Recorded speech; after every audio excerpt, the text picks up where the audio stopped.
Everyone, welcome to my channel. This is Lena. Before we start today's lesson, please hit the subscribe button. I would appreciate it.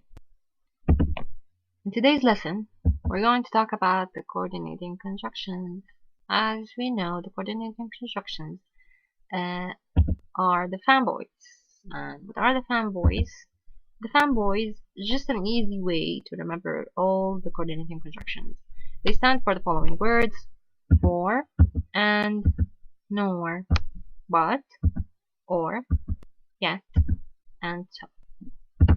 Now, first we're going to talk about the use for each of the coordinating conjunction. For, we usually use it as the word because. It's like a literary style. It's more formal than the word because.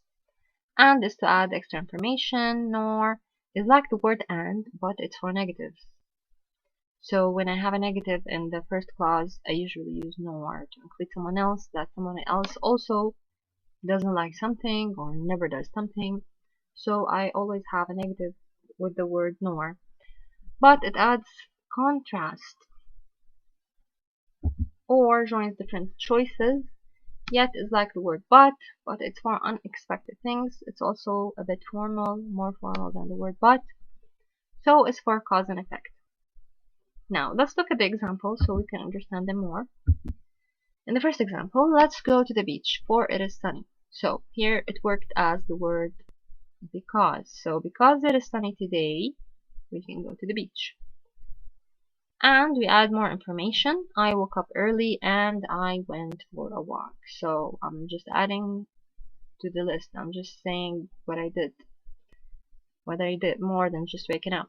So nor Lisa isn't mean to me, nor is she friendly. So here I have a negative. Notice in the first clause I have a negative. She isn't mean to me, nor is she friendly. So she is neither of these things. I decided to work today, but I got distracted. So my plan was to work, but this didn't happen. So here I have contrast. Or Sam may go to the shop, or he may stay home. So he's gonna do this or this. He's not gonna do both. So we can use it like we use it in this sentence, or we can use it for choices. For example, would you like ice cream or coffee? Yet it works as the word but, as we said. Dad complained about the noise, yet he said I sounded great. So here we also have contrast. He complained, at the same time he enjoyed how I sounded. I felt sick, so I didn't go to work. Here I have a cause and effect. As we said, the cause is sickness, and the effect is not going to work. Now, we're going to talk about the comma. Now, this is a very common mistake between most of my students. They usually think we have a coordinating conjunction, then we have to use a comma before it, but this is not correct.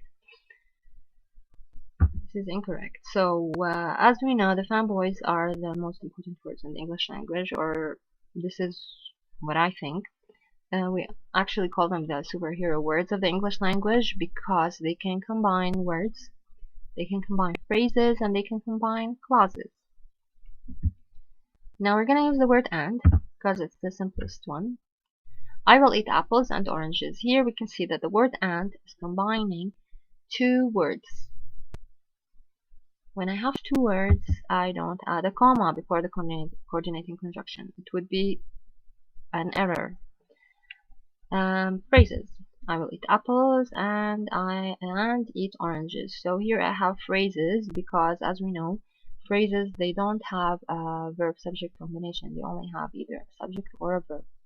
So in the next phrase, in the second phrase after the word and, we have a verbal phrase, and before the word and we also have a verbal phrase.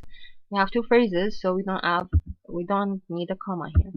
When it comes to clauses, I will eat apples and I will eat oranges. Now, how do I know that here I have two clauses? Because I have subject and a verb in the first clause, subject and a verb in the next clause. So the coordinating conjunction is combining two independent clauses. Here I can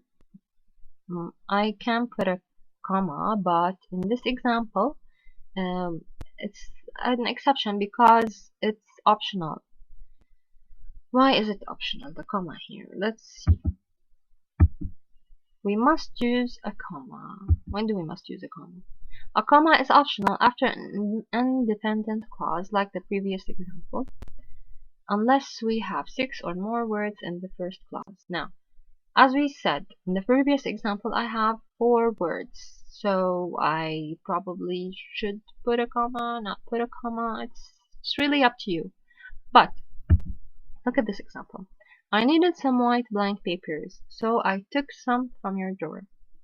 Now look at the first clause. I have 6 words. Here I must add a comma because I have 6 words. If I have 6 or more words, I need to put a comma before the coordinating conjunction that is combining the clauses. We also must use commas when you have a list of words or phrases. Now what do I mean by that? When I have more than 2 words, when I have 3 or more words, I have to put commas between them.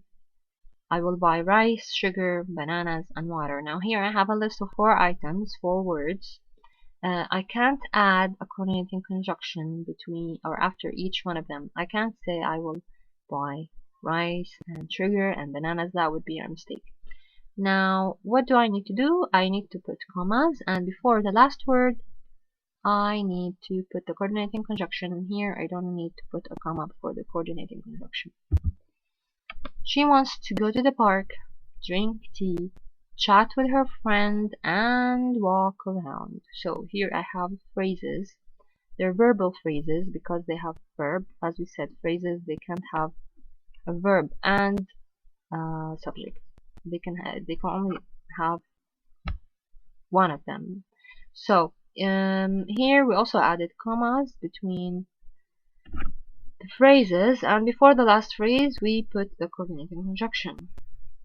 That's about it about the fanboys. Thank you for listening. Don't forget to subscribe.